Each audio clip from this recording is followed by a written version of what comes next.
नादरा दफातर में इंतज़ार की जहमत से निजात, अब घर बैठे शनाख्ती कार्ड बनवाएं।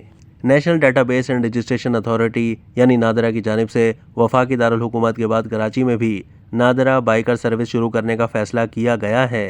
नादरा बाइकर सर्विस के जरिए कौमी शनाख्ती कार्ड का इजरा और तस्दीकी अमल घर पर बैठे भी मुमकिन होगा। इस सहूलत के तहत शहरी नादरा के अमले को घरों पर बुलवा सकेंगे। बाइकर सर्विस के तहत सहूलत के दौरान आम फीस के मुकाबले में इजाफी रकम अदा करनी पड़ेगी। बाइकर सर्विस का अमला घर पर शनाख्ती कार्ड की तजदीद के दौरान अंगूठों और साइल की तस्वीरें समेत दीगर मराहिल मुकम्मल करेगा। इस नई सहूलत से शहरियों को नादरा दफातर में इंतजार की जहमत से निजात मिल सकेगी। कराची में मुतारिफ कराई जाने वाली सहूलत के लिए खवातीन बाइक राइडर्स की खिदमात हासिल की जाएंगी। कौमी शनाख्ती कार्ड भी प्रिंट होने के बाद शहरियों के घर पर नादरा बाइकर अमले के जरिए डिलीवर किए जाएंगे। वफाकी दारुल हुकूमत इस्लामाबाद में ये सहूलत कुछ अरसे पहले ही मुतारिफ कराई जा चुकी है और ज़रूरतमंद शहरी इससे इस्तेफादा कर रहे हैं। अब तक के लिए इतना ही। मज़ीद मालूमात के लिए डेली जंग के यूट्यूब चैनल को सब्सक्राइब कीजिए।